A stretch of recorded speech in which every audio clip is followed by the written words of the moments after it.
Assalamualaikum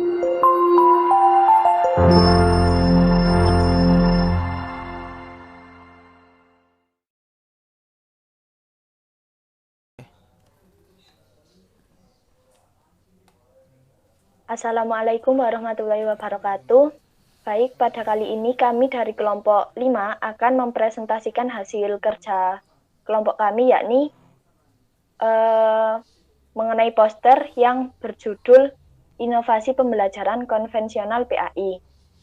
Dan juga anggota dari kelompok kami, yakni saya, Kanaya Azahra, kemudian Nurfani, Misbahul Munir, Syahrul Huzaini, dan Hafid Imaduddin.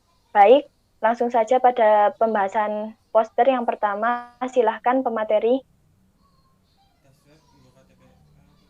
Ya, saya Hafid Imaduddin akan menjelaskan pertama, yaitu paragraf pembelajaran pendidikan agama Islam diarahkan pada kebutuhan perubahan masyarakat modern guna menjawab tantangan perubahan zaman tersebut, baik pada sisi konsepnya, kurikulum, kualitas sumber daya, insanianya, lembaga-lembaga, dan organisasinya, serta mengkonstruksikannya agar dapat relevan dengan perubahan masyarakat. Jadi pada paragraf ini kita tahu bahwasanya pembelajaran PAI di zaman sekarang dengan majunya teknologi, pembelajaran PAI harus diarahkan artinya diterapkan dengan perubahan zaman. Guna itu tadi agar pembelajaran bisa terkontrol dan bisa terkendali bagaimana berjalannya zaman ini. Mungkin cukup dari saya, akan dilanjutkan oleh presentator selanjutnya. Baik, terima kasih waktunya Mas Dudin. Di sini saya akan melanjutkan kelanjutan dari yang disampaikan Mas Dudin. Konsep pembelajaran, kita harus menciptakan suatu inovasi agar anak didik kita memiliki akhlak yang baik dan mengenal adanya Allah. Kualitas sumber daya seorang guru juga sangat diperhitungkan, karena guru yang profesional akan menciptakan anak didik yang hebat, yang nantinya akan menjadi seorang muslim yang sejati. Ketika seorang guru mengajar, tentunya juga dibutuhkan inovasi yang baru ataupun kreativitas yang dimiliki oleh guru, yang tujuannya di mana untuk menyampaikan ilmu kepada peserta didik, kemudian menciptakan akhlak yang baik dan menciptakan model pembelajaran yang menyenangkan bagi peserta didik. Mungkin itu saja yang dapat saya sampaikan. Untuk media bisa disampaikan oleh pemateri selanjutnya. Ya, terima kasih kepada pemateri sebelumnya. Kali ini saya akan menjelaskan inovasi pembelajaran konvensional PAI, yaitu menggunakan visual. Yang pertama itu dengan media cetak, yang dimana media cetak ini ada beberapa halnya seperti buku, modul, dan jurnal. Walau di era digital, untuk pembelajaran media cetak ini masih sangat dibutuhkan, karena dari survei juga bahwasanya rata-rata orang masih menggunakan buku untuk menjadi rujukannya gitu, karena memang itu menimbulkan kepercayaan atau trust gitu, jadi dapat memberikan data-data yang valid juga. Kemudian yang kedua itu dengan model prototype. Jadi ketika siswa mempelajari pengetahuan, perlu adanya model atau simbol ataupun bentuk agar dapat tervisualisasikan dengan baik gitu kan. Misalnya kita mempelajari tentang bumi-bumi atau peta-peta Indonesia atau belahan dunia lainnya, kita butuh adanya global gitu kan, biar dapat tervisualisasikan oleh otak. Mungkin itu penjelasan dari saya. Selanjutnya akan dijelaskan oleh rekan saya selanjutnya. Baik, untuk media pembelajaran yang selanjutnya ada media realitas alam sekitar.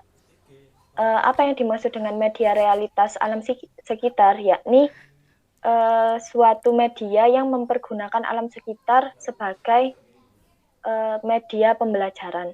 Sehingga oleh karena itu, seorang guru diharuskan mampu atau memiliki potensi untuk dapat mengidentifikasi alam atau lingkungan sekitarnya menjadi media pembelajaran. Dan karena tidak semua lingkungan itu cocok dijadikan media pembelajaran, karena ada lingkungan-lingkungan atau alam yang mungkin kurang kondusif, yang tidak cocok dengan pembelajaran atau materi pembelajaran. Dapat diambil contoh seperti dalam pembelajaran PAI itu kan ada mungkin materi mengenai tanda-tanda kebesaran Tuhan. Nah, ketika kita menyuruh murid hanya untuk melihat lewat buku saja, itu kan kurang. Dengan begitu guru dapat memanfaatkan media alam sekitar ini untuk dapat lebih agar muridnya ini lebih paham mengenai materi yang dibahas itu tadi. Dan salah satu kelebihan dari media realitas alam sekitar ini adalah mengurangi kejenuhan si murid, karena hampir sebagian besar waktu belajar murid ini dilakukan di ruang kelas, sehingga mungkin bisa dijadwalkan atau direncanakan 1 minggu sekali atau 1 bulan sekali itu diadakan ini menggunakan media realitas alam sekitar. Karena dengan belajar di alam itu mungkin siswa lebih semangat, guru juga dapat melihat potensi yang ada dalam peserta didiknya. Kemudian media selanjutnya ada audiovisual. Media audiovisual ini merupakan media yang memfokuskan pada indera penglihatan dan juga pendengaran dalam pembelajaran. Yang pertama ada film yang berkualitas. Apa yang dimaksud dengan film yang berkualitas? Film yang berkualitas itu merupakan film yang berisi tentang materi pembelajaran yang sesuai dan juga benar. Jadi tidak sembarang film itu bisa dijadikan sumber belajar. Hanya film-film tertentu yang sesuai dengan materi yang diajarkan. Sebagai contoh, dalam pembelajaran PAI kan ada mata pelajaran SKI. Nah, di situ sudah banyak film-film yang memang terbukti benar dan sesuai dengan materi, seperti film mengenai dakwah Rasul dan juga film mengenai tokoh-tokoh Muslim yang terkenal. Dan juga salah satu kelebihan dari media film ini dapat sebagai menyelingi kebosanan murid ketika menggunakan media buku.